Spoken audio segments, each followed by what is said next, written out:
5 দিন ধরে ডায়রিয়ায় ভুগছে 14 মাসের সামিয়া। শুরুতে হালকা জ্বর আর বমি থাকলেও এক পর্যায়ে তা বাড়তে থাকে। স্থানীয় ডাক্তারের পরামর্শে ওষুধ সেবনের পরও অবস্থা গুরুতর হলে নাটোর থেকে সামিয়াকে উন্নত চিকিৎসার জন্য আনা হয় রাজধানীর মহাখালীর আন্তর্জাতিক উদরাময় রোগ গবেষণা কেন্দ্র আইসিডিডিআরবিতে।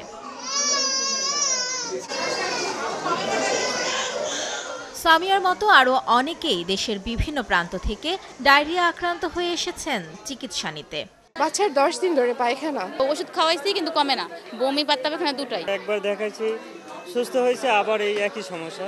অন্য ডাক্তারে দেখাইছি, ডাক্তারের কোনো কাজ হয়েছে না, এখন এই জন্য এই নিয়ে এসেছি। 13 মাসের নুসাইবার ডায়রিয়া সারাতে অ্যান্টিবায়োটিক দেয়া হলেও মেলেনি মুক্তি।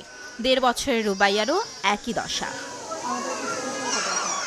5-6 দিন হলো পাতলা পায়খানা, জ্বর, বাচ্চার পেট ফুলে গেছিল, এর জন্য এখানে আনছি। প্রথম ওর বমি, তারপর ওর বাথরুম, এখন জ্বর। কিছু খাওয়াইলেই ওটাও পরে, আর শুধু মানে পানির পিপাসা লাগে শুধু একটু পর পর।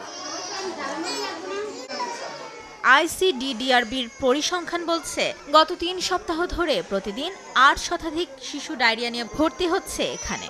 এদের প্রায় 20% আসছে ঝুঁকিপূর্ণ উপসর্গ নিয়ে। প্রতিদিন 700, 900, 1000 এমন রোগী পাই। বেশিরভাগ প্রাথমিক, অ্যাটলিস্ট আপনার হচ্ছে 20% মতো আপনার ইমার্জেন্সি হতে পারে।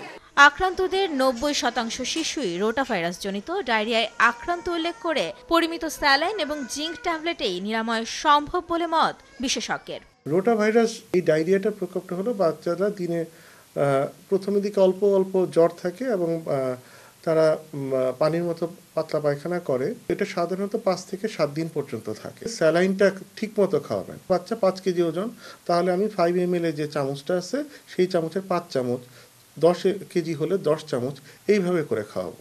রোটাভাইরাস জনিত ডায়রিয়া নিরাময়ে অভিভাবকদের আরও সচেতন হওয়ার তাগিদ চিকিৎসকদের।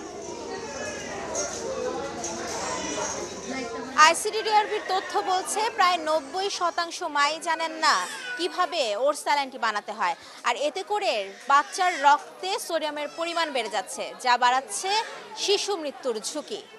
মাইমুনা হায়দার চৌধুরী, সময় সংবাদ, ঢাকা।